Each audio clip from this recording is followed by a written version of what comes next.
శ్రీమాత్రే నమ. శ్రీ గురుభ్యో నమ. ఈరోజు భాద్రపద శుద్ధ పౌర్ణిమ, అలాగే 7వ తారీఖు ఆదివారం. ఈరోజు రాత్రి మనకి చంద్రగ్రహణం ఏర్పడుతున్నది. ఈ చంద్రగ్రహణం గురించి చిన్న విశ్లేషణ. 7/9/2025 భాద్రపద పౌర్ణమి ఆదివారం రాత్రి సంపూర్ణ చంద్రగ్రహణం సంభవిస్తోంది. ఈ గ్రహణ సంచారం ఏదైతే ఉందో కుంభరాశిలో శతభిష నక్షత్రం మరియు పూర్వభద్ర, ఉత్తరాభద్ర నక్షత్రాల్లో ఇది సంభవిస్తుంది. కావున కుంభరాశి వారు ఈ యొక్క గ్రహణాన్ని వీక్షించకపోవడం మంచిది. తర్వాత వీటి యొక్క ఎఫెక్ట్ ధనుస్సు, కన్య, వృషభ, మేషరాశులకి మాత్రం శుభం. మకర, తుల, సింహ, మిథున రాశుల వారికి మధ్య ఫలం. కుంభ, వృశ్చిక, కర్కాటక, మీన రాశుల వారికి అశుభం.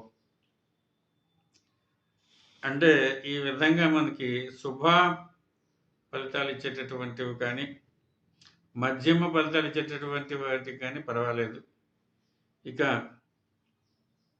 కుంభ, వృశ్చిక, కర్కాటక, మీన ఈ 4 రాశులు ఉన్నాయి. ఏవి? కుంభ, వృశ్చిక, కర్కాటక, మీన రాశుల వారు ఉన్నారు.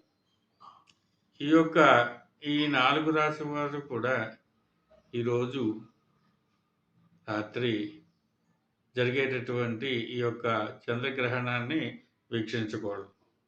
ఈ చంద్రగ్రహణం యొక్క టైం ఉంటుంది.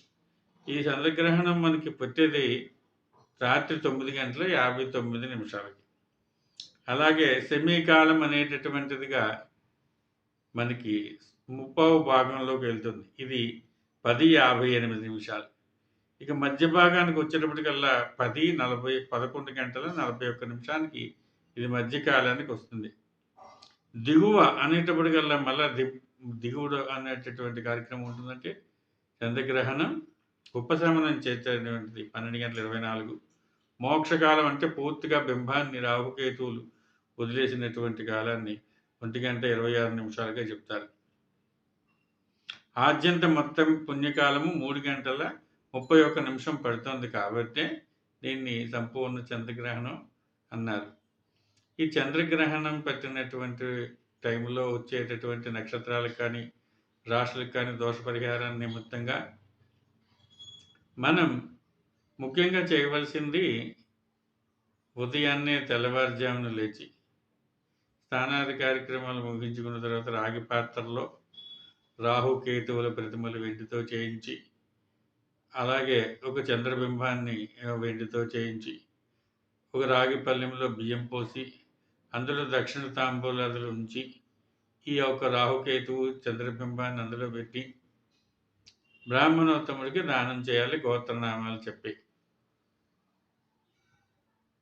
చంద్రదోష పౌర్ణమి తిథి గ్రహణ దోష నివృత్త్యర్థం దానద్రవ్యం సంప్రదాయం. అలాగే గోత్రం, పేరు, రాశి చెప్పుకొని మనం దానం చేయాలి. ఇది ఒక విధానం. రెండోటటువంటిది మనం దానం చేసుకునేటటువంటి అవకాశం లేనటువంటి వారు ఉదయాన్నే లేచి స్నానాది కార్యక్రమాలు చేసుకున్న తర్వాత శివ దర్శనం చేసుకుని అభిషేకం చేసుకోవడం ఉత్తమమైన ఫలితం. ఒకవేళ ఆలయ దర్శనానికి కూడా మనకి అందుబాటులో లేదనుకున్నటువంటి వారు ఉదయాన్నే యథావిధిగా మనం శుచిగా స్నానాది కార్యక్రమాలు చేసిన తర్వాత శివ పంచాక్షరి జపాన్ని కనీసం 108 సార్లు జపించుకుని, మృత్యుంజయ జపాన్ని 108 సార్లు జపం చేసుకున్నా కానీ సరిపోతుంది. ఈ విధంగా రాశి ఫలితాలు ఉంటాయి. కాబట్టి దీని యొక్క ప్రభావం మనకి పక్షం రోజులు చెబుతోంది. అంటే 15 రోజులు, పౌర్ణమి నుంచి అమావాస్య వరకు దీని యొక్క ప్రభావం ఉంటుంది. ఈ అమావాస్య దాటితే ఈ యొక్క గ్రహణానికి సంబంధించిన ప్రభావం ఉండదు.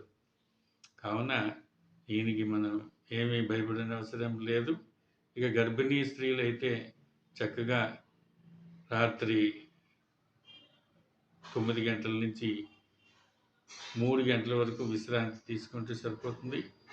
ఇక నిత్య భోజనాది కార్యక్రమాలకు వచ్చినట్లయితే ఈరోజు 1 గంటకల్లా మనం భోజన కార్యక్రమాలు ముగించుకొని సాయంత్రం 6 గంటలకల్లా మనం దాని అల్పాహారాన్ని భోంచేస్తే ఇక తెల్లవారుజామున శుచి అయిన తర్వాత దేవతా విగ్రహాలు సంప్రోక్షణ చేసిన తర్వాత మనం యథావిధిగా భోజన కార్యక్రమాలు చేసుకోవచ్చు. ఇది ఈరోజు గ్రహణానికి సంబంధించినటువంటి విషయం. శ్రీమాత్రే నమః. శ్రీ గురుభ్యో